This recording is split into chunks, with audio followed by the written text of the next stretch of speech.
Agrocampus Radio, Ciencia, Agro y Sociedad. El espacio institucional de la Facultad de Ciencias Agrarias que busca aportar a la discusión sobre territorios rurales, ruralidad y producción agraria. Conduce Vicedecanatura Académica de Facultad.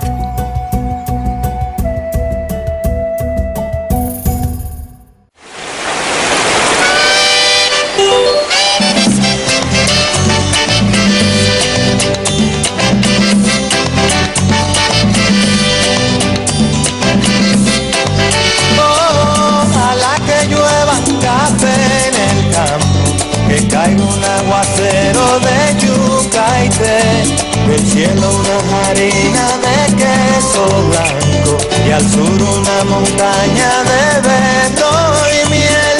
Oh, oh, oh, oh, ojalá que llueva café.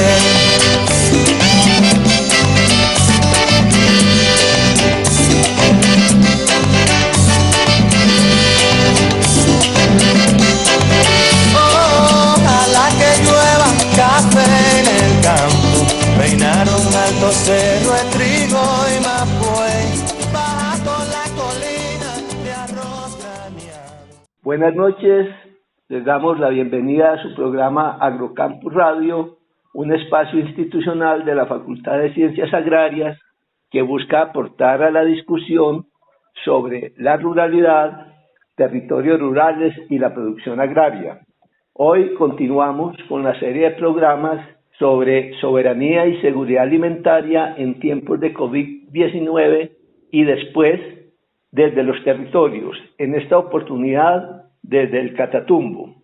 Para ello hemos invitado a una mujer muy conocedora del tema y del territorio del Catatumbo y orgullo UN y de nuestra facultad. Ya se darán cuenta por qué. Le doy la bienvenida a la ingeniera agrónoma María Esneda Ciro Zuleta, del Comité de Integración Social del Catatumbo, CISCA, agradeciéndole que destinara un tiempo en medio de su trajín para acompañarnos en la noche de hoy. Ingeniera María Esneda, le cedo los micrófonos para que salude a nuestra audiencia y nos cuente un poco de su paso por nuestra facultad y la orientación que dio a su formación como ingeniera agrónoma. Muy buenas noches para todas las personas que nos escuchan, en especial para las personas que habitan la zona rural, campesinos y campesinas, y para los estudiantes de ingeniería agronómica. Bueno, yo pasé por la universidad ya hace algunos años.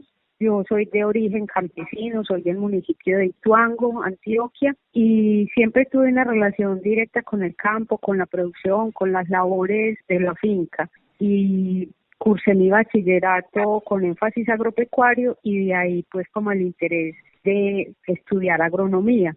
Mi paso por la universidad me dejó marcada muy claramente qué significa la educación pública, qué es lo que te permite a vos la universidad como oferta del Estado, como garantía de estudio del Estado, como una posibilidad de acceder a educación universitaria.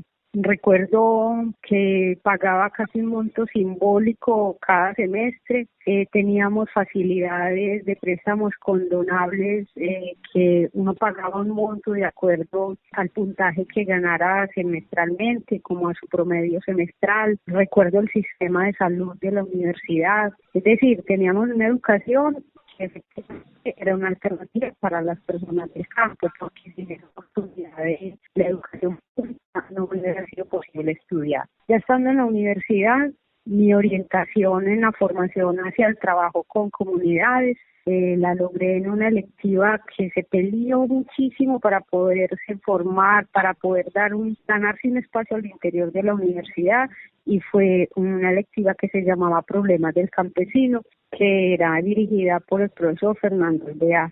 A través de esta electiva pudimos acercarnos a muchas experiencias organizativas rurales, de campesinos, de indígenas. Participamos en lo que en ese momento estaba construyéndose como movimiento social, procesos sociales desde la ruralidad. Y yo creo que eso fue lo que finalmente me dio una orientación hacia el trabajo con comunidades y una vocación de agrónoma en función de las comunidades campesinas. Muy bien, María. Eso podríamos decir que es un currículum invisible. O sea, tenemos el currículum, el plan de estudios normativo de cada carrera, en el caso tuyo de ingeniería agronómica, obviamente con un perfil bastante ingenieril y técnico, pero uno en la universidad hace como dos carreras, diría yo. No sé usted qué opina. Una es ese currículum formal, en el cual pues hay que responder por él, y en el cual obtiene uno el título, pero también está esas posibilidades que uno encuentra en la universidad con profesores, con compañeros, con organizaciones sociales que se vinculan y hace como otro currículo paralelo, que es lo que uno ha llamado el currículo invisible. Sí, estoy completamente de acuerdo, profesor Darío. A mí me parece que la universidad tiene como una lucha constante en tratarse de encerrar. O sea, la universidad está todo el tiempo tratando de encerrarse en su mundo, en pensar que la universidad está ahí al interior del claustro. Y no, la universidad tiene que estar por fuera, tiene que estar de cara a las problemáticas del país y tiene que estar de cara a los sectores que tenemos menos posibilidades de ser acompañados. Y en ese sentido, yo creo que el papel que juegan docentes, que juegan algunos estudiantes que también vienen de sectores rurales o que vienen de expresiones organizativas, es lo que le permite a la universidad como quitarse un poco esa venda de los ojos. Hemos pasado por coyunturas muy fuertes y a veces a uno le preocupa que la universidad no exprese compromiso con esas coyunturas. Acabamos de pasar de la coyuntura de construcción de paz, de firmar los acuerdos entre las FARC y el gobierno, y uno ve una actuación de la academia muy discreta. Y la respuesta de la academia es: no nos podemos comprometer con zonas tan complejas, por ejemplo, como el Catatumbo, o zonas tan complejas como el Bajo Cauca antioqueño. Y bueno, y si no es en el momento de las complejidades, en el momento de construir la paz, entonces la academia, ¿cuándo se va a comprometer? Y en este momento que estamos atravesando por esta pandemia, me parece muy importante que se desarrollen este tipo de programas que obliguen también a la academia a pensarse cuál es el papel de la academia. No es suspender las clases presenciales y montarse en una plataforma virtual y mantener, digamos, el desarrollo académico desde la virtualidad, sino cuál va a ser el aporte en la búsqueda de soluciones al desarrollo de la pandemia y después de la pandemia. ¿Cuál es el papel de la universidad? Entonces uno piensa que la universidad debería tomar un poco más de riesgo y comprometerse más con las coyunturas que vive el país y que vive en la región. Ahí hay una reflexión y una autocrítica que hay que hacer. ¿En qué sentido pienso yo? De que esta pandemia es multifacética, tiene muchas dimensiones. Y la universidad también tiene muchas dimensiones, muchas facultades, muchos grupos de investigación, proyectos de extensión, etcétera. Yo en estos días reflexionaba con el grupo directivo de la facultad y es que hay que ver en qué momento es oportuno en las diferentes dimensiones. Ahora cobraría, diría yo, mucha importancia la medicina, las ingenierías mecánicas, con el diseño, etcétera. A mí lo que me ha llamado la atención es que, como usted decía, cuando llegaron los acuerdos de paz, a nuestras facultades no tuvo el mismo peso, siendo pues que los acuerdos de paz es una cosa fundamental porque es el campo, es lo rural, es la agricultura en sentido amplio de la palabra, son los territorios donde se debe asentar eso y se constituiría el jalonador y el motor de un desarrollo o de un buen vivir, de una producción nacional, que no estaríamos en este momento sin stock de alimentos por parte del Estado para contribuir a disminuir o mitigar en aquellas comunidades de menos recursos. Bueno, eso es un tema amplio para hablar, pero María, usted es una persona con mucha autoridad en ese sentido porque lleva un buen tiempo, un largo tiempo metido en el campo con las comunidades, mirando todos los sistemas de producción locales, mirando el problema de la comercialización, mirando el problema de la organización social, mirando la exposición de las comunidades, de los productores a todos estos terribles sucesos que nos vienen desde tiempos atrás, como los monocultivos de coca o los monocultivos de otro cultivo, cualquiera, que también afectan gravemente la sostenibilidad en el campo. también el sometimiento pues a los grupos armados de las comunidades y cómo logran ellas sobrevivir en medio de eso. Es decir, ninguna comunidad, ningún campesino quiere estar en la zozobra de tener un cultivo de coca en su finca por muchos problemas, pero hay pocas alternativas económicas para ello, y usted pues ha sido testigo de excepción de todos estos procesos a nivel nacional. En ese sentido, ¿cómo llega usted al territorio del Catatumbo y qué es el CISCA, el Comité de Integración Social del Catatumbo? Bueno, yo llego al Catatumbo pues porque desde que yo salí de la universidad, incluso yo no estuve en la ceremonia de grados porque ya estaba trabajando en el Chocó con comunidades indígenas. Desde ese momento yo he estado todo el tiempo vinculada al trabajo rural, al trabajo con procesos organizativos. Entonces, hubo un periodo en el que se apoyó a través de Ecofondo la formulación de las prioridades ambientales del país. Y yo terminé en este era un nodo, el nodo nororiental de Ecofondo, formulando las prioridades ambientales, y a partir de ese trabajo, que fue un trabajo muy bonito de base con las comunidades, con los procesos organizativos, pues terminé vinculada. Una vez finalizado ese trabajo, terminé vinculada con los procesos organizativos. Desde ese momento, pues estamos dándole continuidad a unas labores de construcción alrededor del cooperativismo y de la producción agropecuaria. Más o menos en la década a finales del 90, de la década del 90, se empiezan a desarrollar en la región las incursiones paramilitares que destruyeron todo un tejido social que veníamos construyendo casi desde la década del 70. Un trabajo que iniciaron las corrientes de la Iglesia de los Pobres venidas del departamento de Santander, que luego tuvieron un periodo de fortalecimiento en los 80, en el paro del nororiente. Luego la década del 90, estas comunidades empiezan a desarrollar, a implementar la agenda que negociaron con el gobierno en términos de inversiones para la región. Era un momento de auge organizativo donde se estaban construyendo escuelas, puentes, puestos de salud, que fueron carreteras, que fueron todas reivindicaciones de las comunidades. A finales entonces de la década del 90, pues viene la incursión paramilitar y todo ese tejido organizativo se destruye. En el 2004 iniciamos proceso, podríamos llamar, de reconstrucción, y convocamos un evento regional, y ahí le dimos origen al Comité de Integración Social del Catatumbo CISCA, con 3 principios fundamentales: la integración, la vida y el territorio. Y ahí nace nuestro proceso, en el 2004. Entonces, el año pasado estuvimos cumpliendo ya nuestros 15 años de existencia. Felices pues porque en medio de tanta adversidad, pues mantener los procesos organizativos se convierte en un reto, en una lucha constante, en un desafío permanente, y lograr cumplir 15 años y encontrarnos en un momento casi tan complejo como el momento en el que nacimos, de reconstrucción del paramilitarismo, de profundización de políticas como las políticas extractivistas, pero que nos deja con un acumulado, nos deja con un proceso solidario reconstruyéndose, pensándose, levantándose nuevamente, y con unas comunidades en condiciones organizativas para enfrentar nuevos retos. Y continúa el arado con tu querer. Oh, oh, oh, oh. Ojalá el otoño en vez de hojas secas vista mi cosecha y sale. Sembra una llanura de batata y fresas.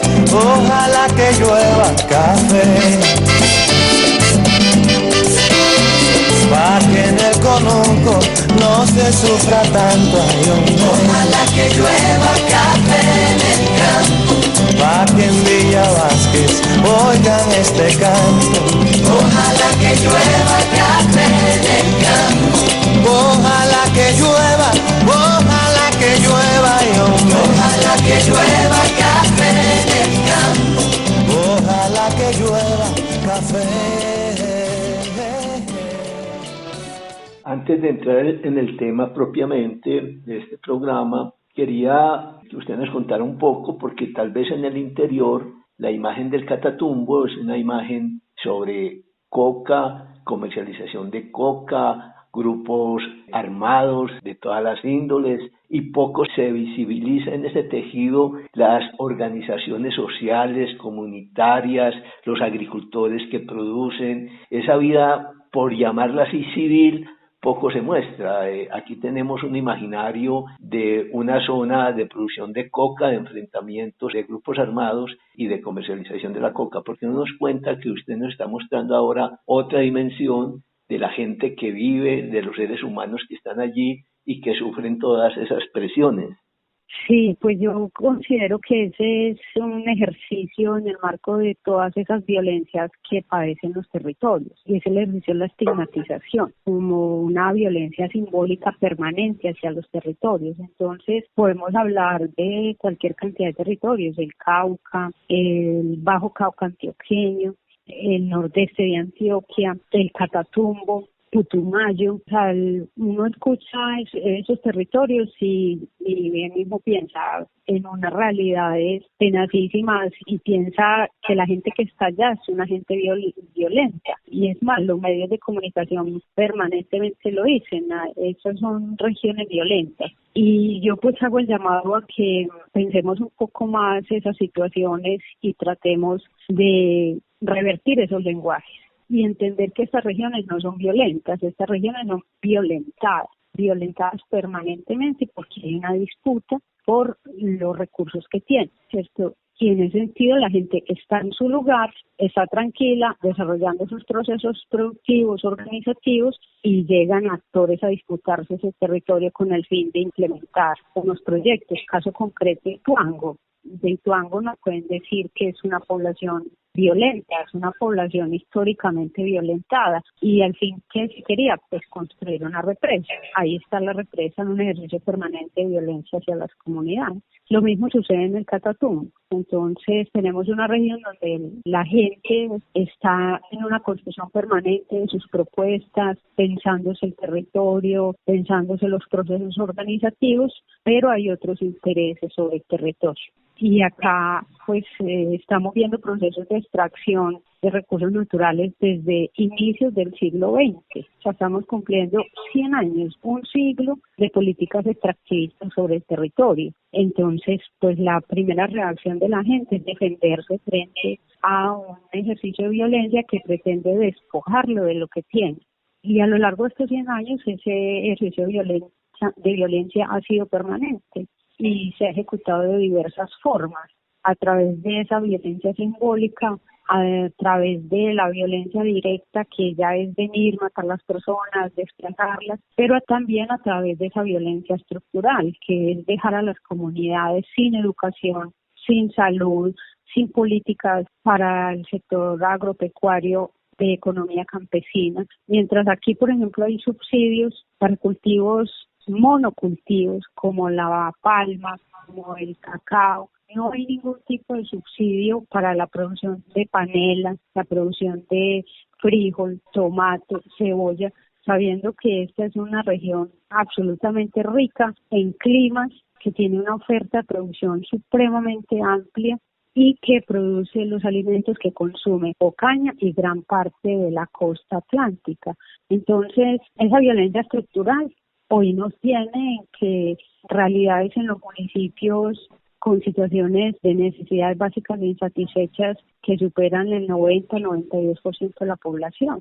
Es un ejercicio permanente de violentar a la gente. Y lo que vemos con las noticias es que no, es que es la gente del Catatumbo la que es violenta, no. Es la gente del Catatumbo la que ha sido históricamente violenta. Sí, yo creo que esa aclaración que usted hace es muy precisa. Es muy distinto territorios violentos a territorios violentados. Pues en el caso también conozco algunas regiones y territorios que se estigmatizan como muy violentos, y cuando uno llega se encuentra una realidad social de la gente luchando por salir adelante, de montar sus fincas, de sacar sus producciones, con una cosa muy triste, es que por ejemplo en el caso de Ituango, teniendo agricultores campesinos que podían abastecer los mercados locales, gran parte del consumo de alimentos venía desde Medellín. Y a mí particularmente me tocó una anécdota muy triste. En algún momento íbamos para una práctica a Ituango y ahí en las partidas en Santa Rosa para coger a San Andrés de Cuerquia, nos paró el ejército a hacernos pues una requisa y nos preguntaron que para dónde íbamos. Me preguntaron a mí pues que era el profesor. Yo dije, vamos a Ituango a hacer una práctica.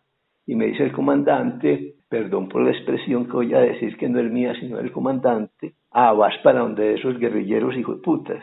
Yo le dije, ni son guerrilleros ni son hijo de putas, son campesinos, allá hay grupos armados, claro que sí, pero nosotros llevamos yendo allá 2 años y nunca nos pasó un susto, a pesar de que había la guerra entre paracos, paramilitares y guerrilla, nunca nos pasó un susto, siempre llegamos a las fincas de los campesinos a trabajar con ellos, a estar ahí. Entonces, en medio de esos territorios que se estigmatizan como violentos, hay otra realidad cuando uno llega al interior, de gente viendo cómo sacan adelante sus formas de vida y también cómo resisten a esas violencias que les traen de afuera. Bueno, ingeniera María Erneda, para entrar un poco ya en el tema y en esa síntesis que nos ha hecho de todo ese recorrido histórico del Catatumbo, cuéntenos cómo se ha vivido la soberanía y seguridad alimentaria en el territorio catatumbeño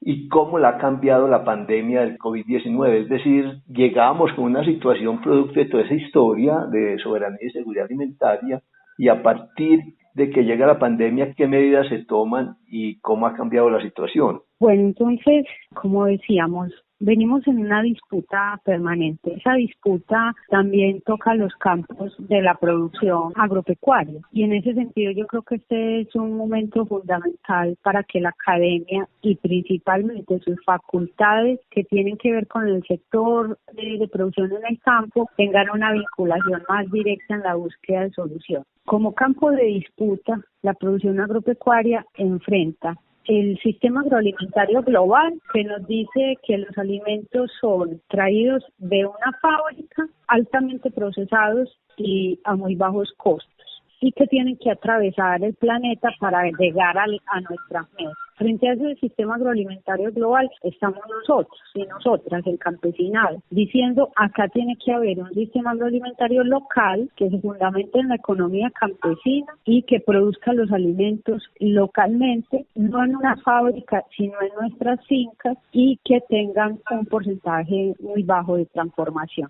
y que sean de muy fácil acceso para las comunidades. Entonces esto es una disputa permanente, histórica. Por eso, cuando la política pública se refiere al campesinado, se refiere como un sector atrasado del campo y que hay que modernizar al campesinado y convertirlo en pequeño empresario del campo. Frente a eso, nosotros planteamos que ese no es un camino, que nuestro camino es seguir siendo campesinos y campesinas, fortalecer la economía campesina y que la que tiene que transformarse es la política pública para reconocer el papel del campesinado en la producción de los alimentos.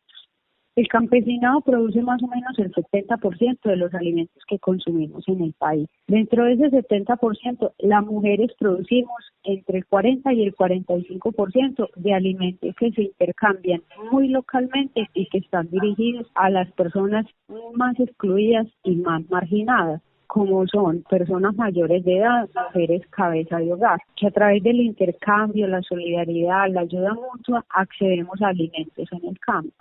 Entonces, nosotros llegamos a la pandemia en desarrollo de esa disputa, con unos cultivos de palma en un proceso de expansión en la parte baja del Catatumbo, con subsidios, con plantas procesadoras, extractoras de aceite. Llegamos también con una política de impulso del cultivo del cacao para la exportación. Y llegamos sin un solo apoyo para el desarrollo de la economía campesina, que es la que produce los alimentos. Y yo creo que hoy esta pandemia nos da la razón. No nos vamos a poder alimentar con palma ni nos vamos a poder alimentar con cacao. ¿Dónde están los alimentos? En lo que producen las fincas de los y las campesinas. ¿Con qué nos vamos a alimentar? Con yuca, con plátano, con maíz, con frijol, con hortalizas, que es lo que no ha querido apoyar el gobierno nacional.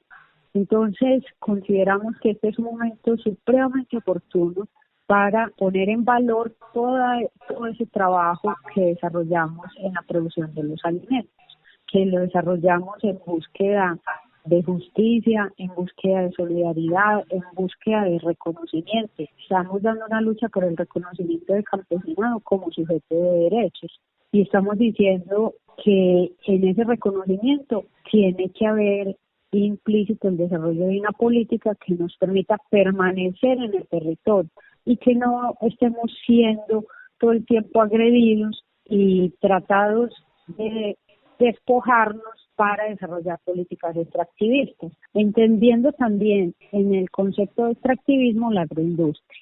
Entonces llegamos ahí, a ese escenario. O sea, con lo poquito que el campesinado ha podido cultivar para enfrentar una situación de desabastecimiento alimentario que en el corto plazo lo vamos a sentir. Hay una propuesta que viene circulando desde hace rato, que son los territorios agroalimentarios. Y escuchándola a usted, me llega a la mente esa propuesta, es decir, un territorio como el Catatumbo, donde hay una gran población campesina con propuestas de producción. Veía también la historia de cómo en el Catatumbo ha habido diferentes momentos. Un momento fue el auge de la cebolla de huevo roja, después fue el auge del frijol, después viene el auge de la coca y impulsándose poco esta diversificación.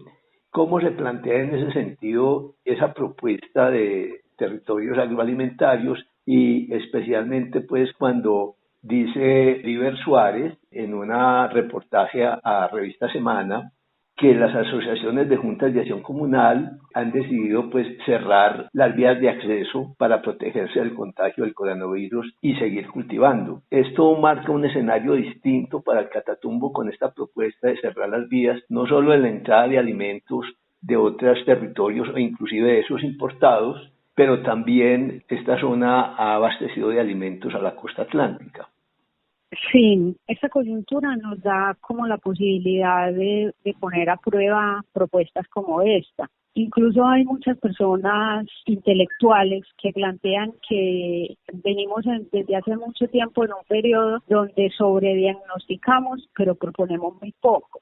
Y yo creo que en parte eso tiene razón. Desde el campesinado tenemos varias propuestas. Una de ellas son los territorios campesinos agroalimentarios. Consideramos que es el momento de sacar todas esas propuestas, todas las que tengamos en las zonas urbanas, las que tengamos en las zonas rurales, para mostrar qué alternativas sí hay, qué salidas sí hay, qué otro mundo posible. Claro que sí es posible. Y en ese sentido los territorios campesinos agroalimentarios, a partir de sus tres pilares fundamentales que son el poder popular, la economía campesina y el ordenamiento territorial popular, nos muestran que ante un vacío histórico del Estado, un abandono histórico, la única alternativa que tenemos es la que podamos construir de manera autónoma, de manera soberana.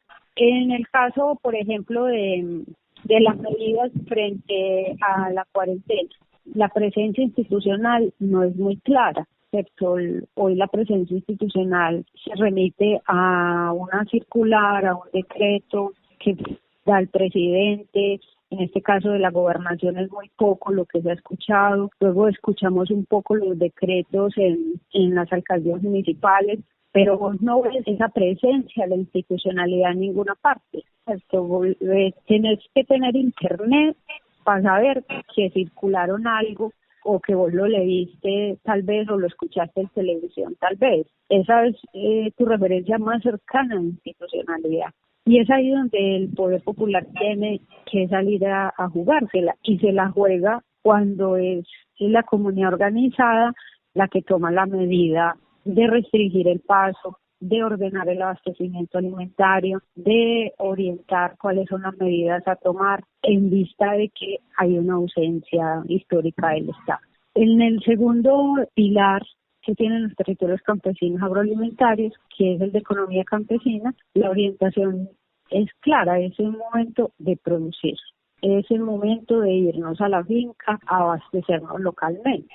a mostrar que si nosotros tenemos la tierra y si nosotros somos los que producimos los alimentos, pues estamos en el deber de producir para nosotros, producir para el vecino, producir para la comunidad y producir para las ciudades. Hoy es el momento de hacerlo. ¿Por qué? Porque el sistema agroalimentario mundial hoy no va a ser solución para nadie. Hoy lo que hay es una cacería de mercados alrededor de, donde pudieran los capitales depositarse en nuevas fases de producción a través, tal vez en el mundo de las vacunas, pero hoy el sistema agroalimentario mundial no es el que nos va a alimentar. Si nosotros no nos alimentamos nosotros mismos, vamos a padecer una hambruna muy profunda.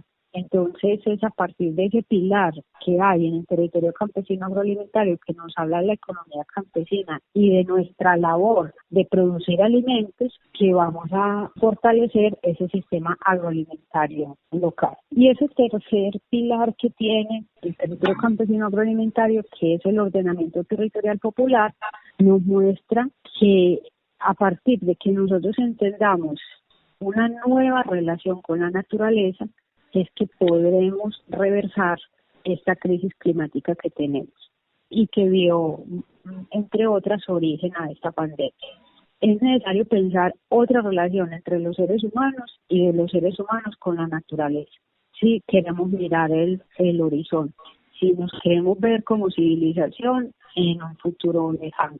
Si no transformamos estas realidades de extractivismo, de manipulación de la naturaleza, de explotación hasta llegar a extremos como el fracking, el planeta no va a dar más, no va más. Acabamos de atravesar un verano que al día de hoy tiene comunidades sin agua y una orientación del gobierno nacional de lávense las manos cada 3 horas. ¿Con cuál agua?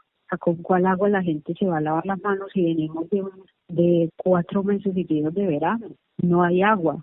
Entonces es el momento de demostrar que a partir de una línea como el ordenamiento territorial popular, donde ordenemos nuestros sistemas productivos a partir de la conservación del agua, que podremos transformar esa relación con la naturaleza, donde la reconozcamos como un ser vivo, que la respetemos, que la cuidemos y que nos comprometamos en el reconocimiento de sus derechos.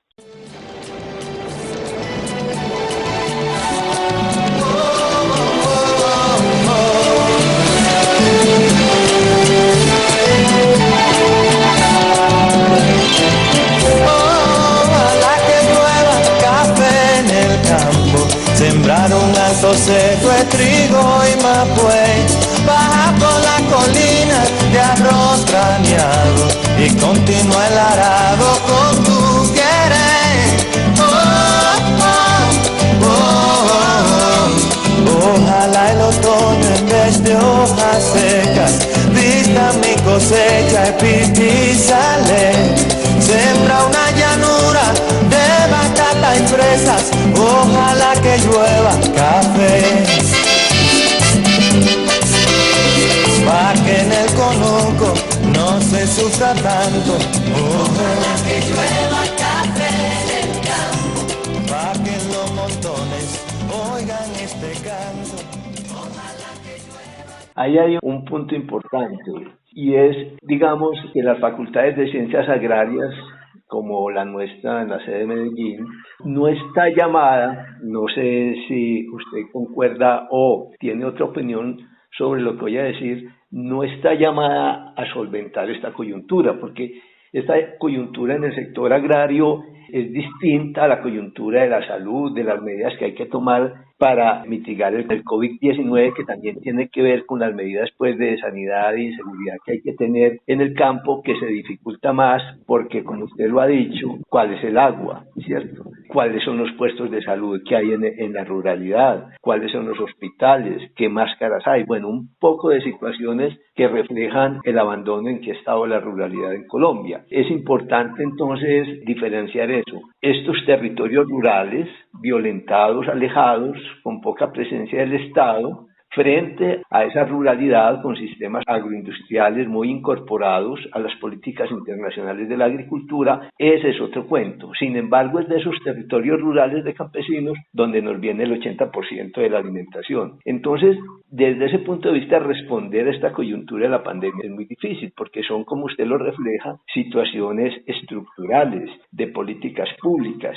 Hay un largo historial para contar, que no es el momento, pero sí me quiero referir a algo sobre lo que usted dice, el ordenamiento territorial popular, ¿cierto? En el cual tiene que estar como premisa, pienso yo, las formas de producción diversificadas de los campesinos, donde no hay una especialización del territorio en uno, dos o tres cultivos, sino el manejo de la diversidad propia de nuestra condición de estar en el intertrópico, de la zona ecuatorial. Sin embargo, el Ministerio de Agricultura saca una política de ordenamiento territorial que lleva a la especialización de los territorios en pocos renglones productivos. Mire que ahí hay una contradicción muy fuerte entre lo que son estos territorios agroalimentarios, donde los campesinos, los pequeños productores, basan sus estrategias productivas en la diversificación para no estar sometidos a los riesgos del mercado o del clima cuando solo tienen una o dos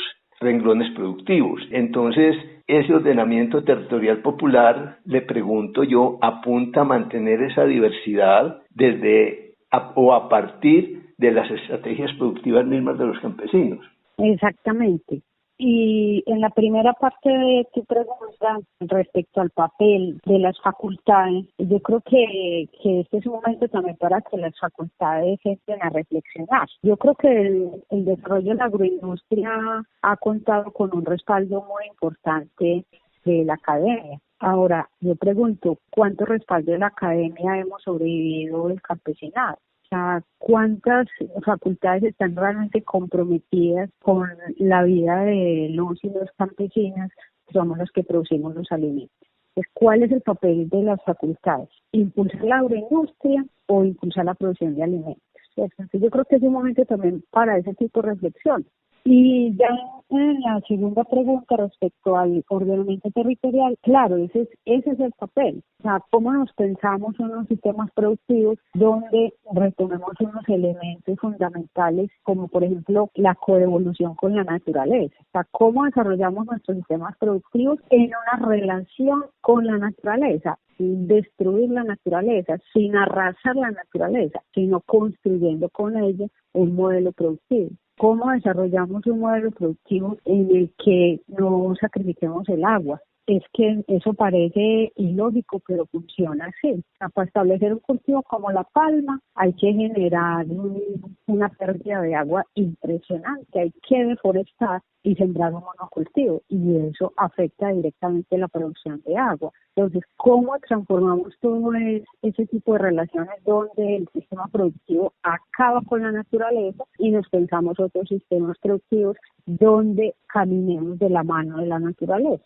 Y esa va a ser la única forma de enfriar el planeta. La Vía Campesina plantea que hay un elemento fundamental para contribuir en la disminución del calentamiento global, y es producir materia orgánica en los suelos.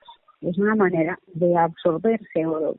Entonces, eso se opone a estas políticas donde tenemos que tener suelos descubiertos, uso intensivo de herbicidas, y donde no vamos a dejar un solo ser vivo en el suelo.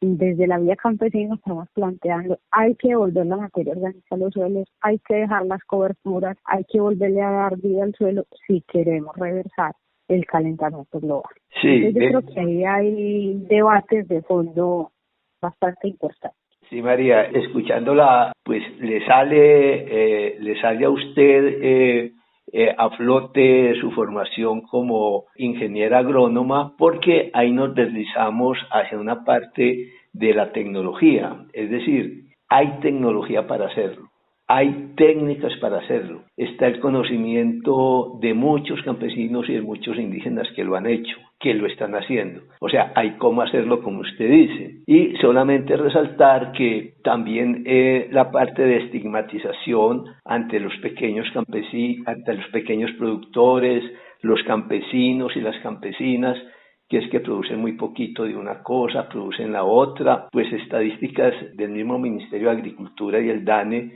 dicen que el 80% de los alimentos que consumimos los colombianos de la canasta familiar es producida por los campesinos, de a poquitos, pero es que como dice el dicho, la gallina llena el buche de grano en grano. Más del 60% de leguminosas y cereales también la producen los campesinos. El 35% de la leche que se consume en el país la producen los campesinos. Las plantaciones de frutales en un 40% están en manos de los campesinos. Entonces, mire que no, si uno toma a un campesino y dice, no, es que cultiven muy poquito, bueno, vayan a las estadísticas del DANE y del Ministerio de Agricultura, cuánto representa si sumamos todo lo que se produce a nivel nacional.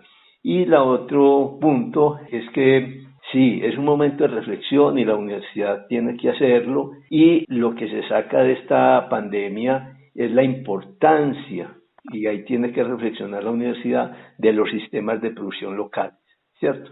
Y de las cadenas cortas, es decir, de tener la producción de alimentos cerca a los consumidores. Y yo creo que ahí tenemos que hacer un ejercicio, porque es que de verdad la academia se encierra y no entramos en comunicación con las comunidades, con nuestros profesionales, como usted que está allá. Y yo aprovecho, yo creo que a esta altura de la conversación ya los oyentes se han dado cuenta porque la ingeniera María Esmeda Ciro Zuleta es orgullo UN, es orgullo en nuestra facultad.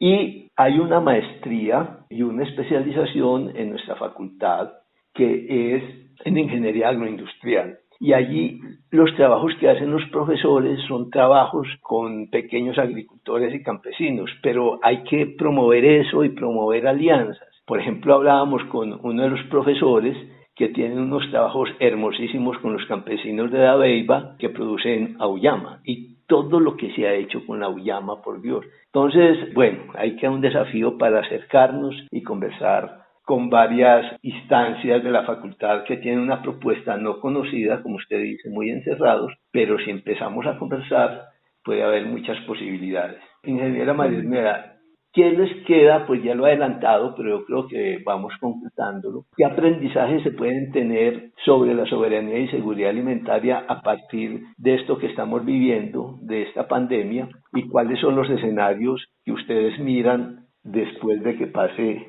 esta situación? Bueno, yo antes de responder quisiera como anotar dos cositas a lo que habías dicho anteriormente, en términos de la producción de alimentos de los campesinos, que producimos muy poca tierra. Yo creo que otro elemento que yo le pondría ahí es en cuanto a tierra. Sí, tienes razón, con muy poquita tierra. Entonces, nosotros somos ineficientes, pero es que nosotros tenemos un porcentaje muy bajo de la tierra del país. ¿Qué se está haciendo con el resto de la tierra? O sea, ¿qué nivel de productividad tiene la ganadería extensiva? La ganadería extensiva es un mecanismo de apropiación de la tierra. La palma es absolutamente improductiva, se sostiene por los subsidios del gobierno. Entonces, pues si vamos a términos de rentabilidad, yo creo que aquí habría que mirar un poco más en detalle algunas propuestas que son más que productivas, son factores de acumulación de la tierra. Es que, María, perdón que te interrumpa ahí, lo que pasa es que ahí se abren muchas dimensiones, lo que usted dice es muy cierto. En varias investigaciones que hemos hecho en los últimos 10 años, cuando uno mira el punto de equilibrio de los sistemas productivos campesinos versus estos que usted está señalando, como la palma y otros, pues de lejos resulta mucho más eficiente los campesinos. Lo que pasa es que no se cuentan los campesinos con los subsidios de muchas maneras, no directos, pero de muchas maneras que obtienen estas grandes producciones, y sobre todo que la evaluación se hace en términos de dinero. En términos de dinero, pues obviamente la generación, eso se llama la economía crematística, la economía del dinero, eso no le importa las eficiencias sociales, no les importa las eficiencias energéticas, no le importa la destrucción, la contaminación de los recursos naturales, sino solo el dinero. Entonces, estamos completamente de acuerdo. Ahí tendríamos para un largo y extenso programa. Continúe, María.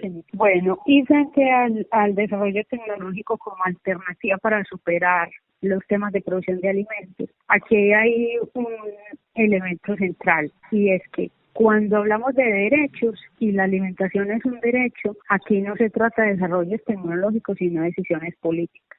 Entonces, un derecho se cumple sí o no se cumple, y el derecho a nuestra alimentación no se cumple. Entonces ahí es donde aparecen los desarrollos tecnológicos como una alternativa. Pero acá simplemente se trataría de decir, se garantiza la alimentación a la población desde una política de soberanía alimentaria. Claro que sobrarían los alimentos y sobrarían los recursos, pero lo que pasa es que se desconoce y se usurpa el derecho a la alimentación. Bueno, ya con respecto a las preguntas que me hacías referente a cuáles son los aprendizajes y cuáles son los escenarios que vemos, pues en medio de todo esto, el principal aprendizaje que nos queda es que teníamos la razón, hemos tenido la razón. Frente al sistema agroalimentario global, la alternativa es la producción local de alimentos, es la soberanía alimentaria, es a incrementar la diversidad en las fincas. Hoy nos están hablando de cualquier cantidad de alimentos para elevar las defensas. ¿Dónde están esos alimentos? Pues los podríamos tener todos en una sola finca, todos. Entonces, ahí es donde entendemos el valor de tener a un campesinado en este país. Hay países que ya no tienen ese potencial y claro, van a tener unas dificultades mucho mayores que nosotros para enfrentar una crisis alimentaria. Nosotros aún tenemos el campesinado, pero necesitamos que el gobierno entienda eso, entienda que primero que todo debe reconocernos como sujetos de derechos y después desarrollar unas políticas públicas que permitan el fortalecimiento de la economía campesina. ¿Cuál es el escenario que vemos? Vemos un escenario de crisis alimentaria, de crisis económica. El país venía en una escalada tremendísima de importación de alimentos. Hoy todas estas cosas alrededor de la pandemia lo que nos permiten ver es que van a generarse transformaciones profundas en términos de las relaciones entre países, en términos del movimiento de las mercancías y el movimiento de las personas. La globalización hoy con más claridad la entendemos que era una estrategia de mover mercancías. No se globalizó el planeta y se permitió que la gente se moviera, no. Todo el tiempo lucharon contra las poblaciones que migraban de un lado para otro. Se les negó las posibilidades de ingresar a las personas de África, ingresar a Europa. Todo el tiempo se les negó.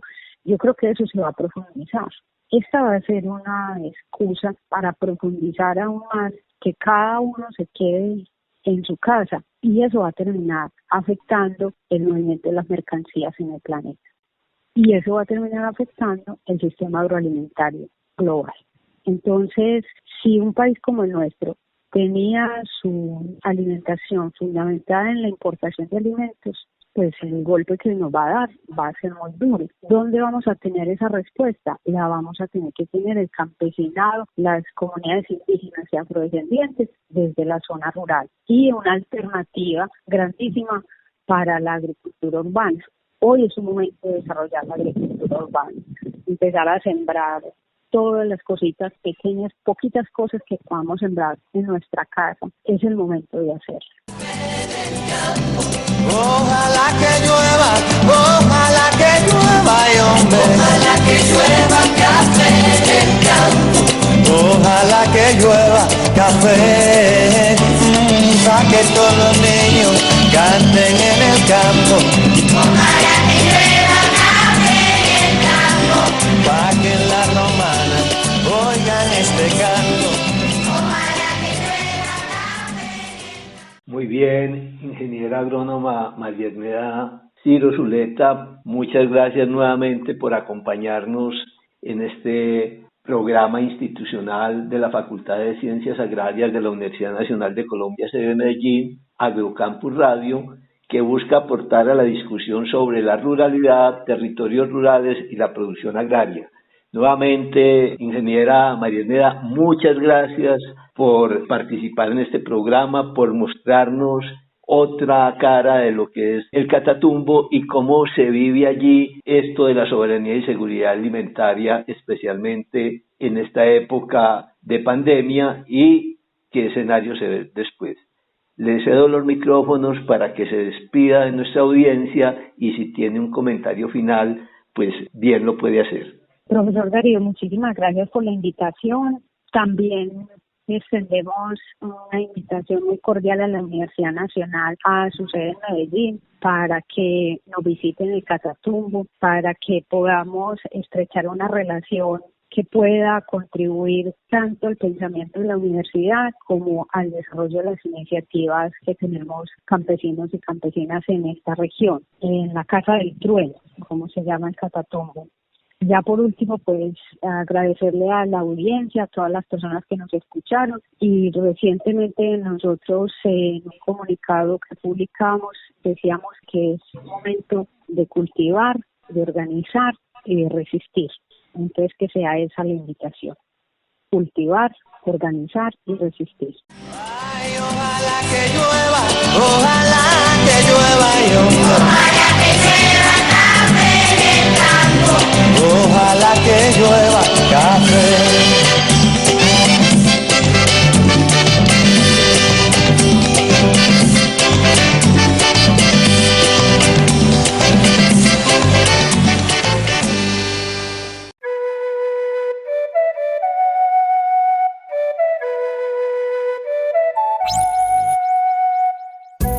Agrocampus Radio, Ciencia, Agro y Sociedad.